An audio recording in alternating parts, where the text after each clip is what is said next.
आज मध्य प्रदेश सरकार के द्वारा हमारे मित्र मंत्री श्रीमान जगदीश देवड़ा जी ने जो बजट प्रस्तुत किया है, ये हमारी सरकार का अद्वितीय बजट है। खास करके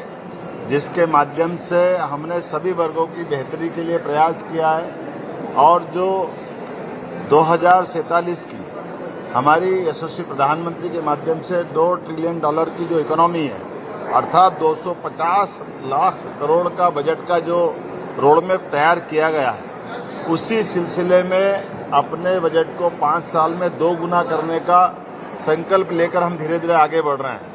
मुझे इस बात की प्रसन्नता है, इस दस्तावेज में केवल आंकड़े नहीं है, ये ठोस निर्धारित लक्ष्य है जिसके आधार पर व्यवस्थित प्लानिंग की गई है। गरीब, महिला, किसान, युवा सभी वर्गों की बेहतरी के साथ साथ ये बजट गांव,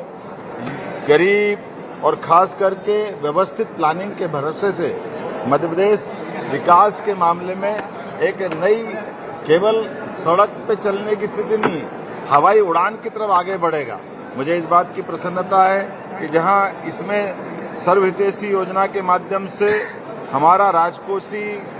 जो अंदाज है, जिसके आधार पर ये बजट को डबल करने का प्लान बनाया गया है, ये बजट पिछले बार से 15% ज्यादा है, अर्थात 4,21,032 करोड़ का ये बजट है जो आज तक के सारे रिकॉर्ड से बाहर जा रहा है और एक अलग प्रकार की अपनी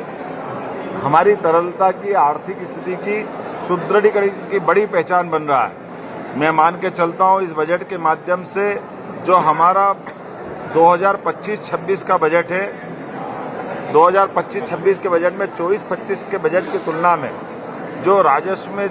वृद्धि हुई है वो 7% हुई है और 2025-26 की तुलना में 2024-25 की अनुमान से पूंजीगत व्यय में ये खास बात गौर करने लायक है, इसमें 31% वृद्धि का अनुमान रखा है। हमारी निवेश की 31% का जो कल्पना की है, वाकई ये अद्भुत है। ये मान के चलो कि ये राज्य के आर्थिक दृष्टि से रीढ़ की हड्डी के रूप में काम करेगा।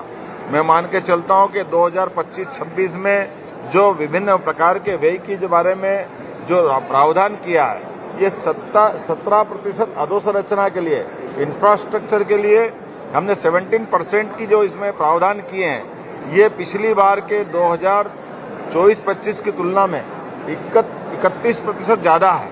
31% ज्यादा रखने का मतलब है कि हम सभी प्रकार की व्यवस्थाओं में मूलभूत इंफ्रास्ट्रक्चर पर विशेष ध्यान दे रहे हैं। महिला सशक्तिकरण के लिए भी ये बजट एक बहुत अलग प्रकार का है। ये हमारा खास करके 6 वर्षों में जेंडर बजट का आकार 2 गुना हुआ है, ये उल्लेखनीय है। कृषि और संबद्ध क्षेत्रों में भी हम अपने 2 गुनी छलांग 6 वर्षों में लगाने की तरफ आगे बढ़ रहे हैं। उज्जवल भविष्य के लिए बच्चों के शैक्षणिक, सामाजिक, भावनात्मक, शारीरिक विकास सभी प्रकार से, अर्थात बाल बजट को भी 6 वर्षों में 2 गुना करने का इसमें लक्ष्य दिखाया गया है। लाडली लक्ष्मी योजना के माध्यम से भी हमने एक बार फिर जो अपनी बात कही है कि किसी प्रकार की धनराशि की कमी नहीं आएगी। 18,669 रुपये की राशि का प्रावधान अपने इसमें किया है। लाडली लक्ष्मी योजना, मुख्यमंत्री प्रसूति सेवा योजना, जल जीवन मिशन, जिसमें ड्रिंकिंग वाटर के लिए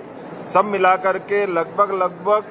18,500 करोड़ की धनराशि इन माध्यम से भी रखी है। अटल कृषि ज्योति योजना के माध्यम से हमने 13,909 करोड़ का प्रावधान किया है। प्रधानमंत्री कृषक सूर्य योजना के माध्यम से लगभग 447 करोड़ की धनराशि इसमें रखी गई है। मुख्यमंत्री किसान कल्याण योजना के अंतर्गत 5,220 करोड़ की धनराशि, प्रधानमंत्री फसल बीमा योजना के माध्यम से 2,001 करोड़ की राशि, ये खासकर मुख्यमंत्री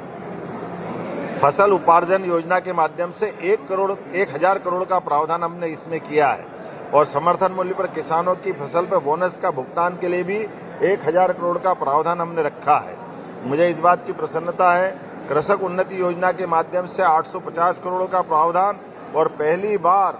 लगभग ये हमारा 200% से ज्यादा प्रगति करते हुए गौ संवर्धन और पशुओं के संवर्धन के लिए 505 करोड़ का, अर्थात गौशालाओं में भी प्रति गौमाता की रोजाना की खर्च की राशि 20 रुपये को बढ़ा करके 40 रुपया रोज करना और साथ ही साथ 5 रुपया प्रति लीटर पे बोनस चालू करना, ये अद्वितीय योजना है जो किसान की समृद्धि में फसल के अलावा अलग से बड़ी भूमिका अदा करेगी। अटल गृह ज्योति योजना के माध्यम से गरीब कल्याण का हमने जो मिशन हाथ में लिया, इसमें 7,132 करोड़ का प्रावधान हमने किया है और खास करके 5 हार्स पावर के कृषि पंपों, प्रेशर, एक बत्ती कनेक्शन, निःशुल्क बिजली प्रवाह इत्यादि योजनाओं के लिए 5,299 करोड़ की धनराशि का प्रावधान किया है। संबल योजना में 700 करोड़, जन आरोग्य योजना में आयुष्मान के माध्यम से उल्लेखनीय है कि आयुष्मान योजना के कार्ड धारक और उनसे लाभान्वित होने वाले प्रदेश के आंकड़ा अगर उनकी आबादी का लें तो पूरे देश के सभी राज्यों में मध्य प्रदेश इसमें सबसे फर्स्ट है और ऐसे में हमने फिर इसकी राशि बढ़ा करके 1,277 करोड़ रुपए करने का प्रयास किया है। हमारे आदिवासी अंचल के लिए मकान देने के लिए पीएम जनमन योजना के माध्यम से 1,100 करोड़ का प्रावधान भी इसमें किया है। युवाओं के लिए निवेश प्रोत्साहन के लिए 2,000 करोड़ की प्रावधान किए हैं। जैसे उद्योग का हमारा यह उद्योग और रोजगार वर्ष है, इसमें एमएसएमई के लिए खास करके पहली बार 1,250 करोड़ की अभी तक की कभी इतनी बड़ी राशि नहीं रखी है, ये पहली बार प्रावधान किया गया है। व्यावसायिक प्रशिक्षण हेतु सुदृढ़ीकरण विस्तार के लिए 902 करोड़, क्योंकि हमारे लिए सभी प्रकार के स्किल डेवलपमेंट का काम करना पड़ेगा, सभी प्रकार के युवाओं को प्रशिक्षण का कार्यक्रम चलाना पड़ेगा ताकि बड़े पैमाने पर उनको रोजगार मिले, इसका भी पर्याप्त प्रावधान हमने किया है। मेधावी विद्यार्थियों के लिए भी 500 करोड़ की राशि हमने रखने का प्रयास किया है। इसमें एक बजट की खास बात है, अनुसूचित जाति, जिनकी जनजाति, सभी प्रकार के लोगों के लिए क्रमशः मैं बताना चाहूंगा कि अनुसूचित जनजाति के लिए 47,296 करोड़ का अर्थात 23.5% की वृद्धि इसमें की है। उसी प्रकार से अनुसूचित जाति के लिए 32,633 करोड़ अर्थात 16% की वृद्धि इसमें हमने की है। मान के चलें कि स्वशासी तकनीकी सहायताओं के लिए भी 247 करोड़, पॉलिटेक्निक के उन्नयन के लिए, क्योंकि हमारे लिए स्किल डेवलपमेंट में पॉलिटेक्निक की बड़ी भूमिका है, इनको पहली बार 232 करोड़ की राशि का प्रावधान हमने किया है। मुख्यमंत्री कौशल संवर्धन के माध्यम से 150 करोड़, खेलो इंडिया में 180 करोड़, खेल अकादमियों के माध्यम से 170 करोड़ का प्रावधान किया है। और खास करके आपकी जानकारी के लिए कि हमारे हर विधानसभा के अंदर स्टेडियम बनाए जाएंगे। स्टेडियम की 2 तरह की व्यवस्था रहती है। आमतौर पर वीवीआईपी मूवमेंट या हेलीकॉप्टर जब पहुंचाते हैं तो टेम्परेरी हेलीपैड बनाते हैं। अब की बार रचना ऐसी बनाई गई कि पूरा एक स्पोर्ट्स कैंपस टाइप का रहेगा, जिसमें बाउंड्री वॉल रहेगी, उसमें खिलाड़ियों के लिए जन सुविधा के संसाधन के साथ खेल के मैदान भी रहेंगे, 2 कमरे जिसमें बाकी व्यवस्थाओं के लिए खेल जैसे स्टेडियम की मूल आवश्यकता होती है, और उसके माध्यम से उसी को भी साल में 1-2 बार जब भी आए तो पक्का खेल का मैदान जिसका खेल में उपयोग हो जाए, उसी को हमारी एविएशन की दृष्टि से हेलीपैड में भी मल्टीपर्पज उपयोग किया जाएगा। मैं उम्मीद कर रहा हूं कि आईटी पार्क के माध्यम से पहली बार रीवा, उज्जैन, छोट जबलपुर, ग्वालियर ऐसे स्थानों पर भी आईटी पार्क के लिए 129 करोड़ का प्रावधान किया, जो हमारे तकनीकी रूप से खास करके इंजीनियरिंग कॉलेज के बच्चों के लिए बड़ा लाभ मिलेगा। जैसा प्रयागराज का कुंभ हुआ है, ऐसे सिंहस्थ 2028 मध्य प्रदेश में होने वाला है। ऐसे में हमारे द्वारा सिंहस्थ की सारी व्यवस्थाओं के लिए आने जाने के मार्ग, साधु संतों के रुकने की व्यवस्था, घाट की व्यवस्था, पुलिस से लेगा करके सारे प्रबंधन स्थायी प्रकृति के, इसमें बड़े पैमाने पे हमने धनराशि पिछले वर्ष से लगातार चालू की है, जिसमें इंदौर उज्जैन 6 लेन, उज्जैन जावरा 4 लेन, सभी मार्ग उज्जैन से आने जाने के 4 लेन और स्थायी प्रकार की प्रवृत्ति के लिए 2,000 करोड़ का प्रावधान इसमें किया है। कुल मिलाकर के 18,000 करोड़ के अभी तक की हमारी मंजूरियां वहां दी है। सीएम राय स्कूल भी लगातार गति से बढ़ रहा है, इसलिए 4,686 करोड़ की इसमें प्रावधान किया। मेट्रो रेल प्रोजेक्ट ये बाकी की नगरों में भी बढ़ेंगे। अभी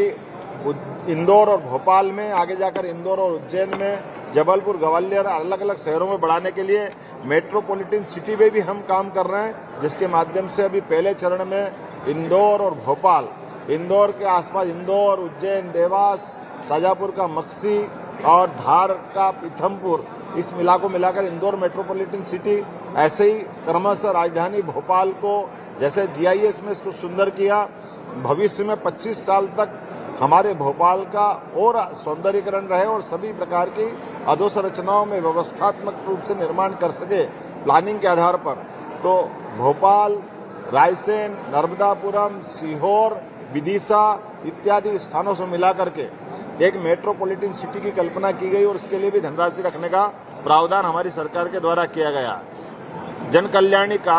कल्याणकारी कामों के अलावा जो हमारी ऐतिहासिक विरासतें हैं, सांस्कृतिक अनुष्ठान का पर्व चल रहा है माननीय प्रधानमंत्री जी के माध्यम से, तो भगवान श्री कृष्ण की श्री कृष्ण पाथेय योजना, जिसके आधार पर भगवान कृष्ण जहाँ शिक्षा ग्रहण करने आए, जाना पांव में सुदर्शन चक्र उनको परशुराम जी ने दिया था, रुक्मिणी के साथ युद्ध हुआ, धार के पास जाना पांव पे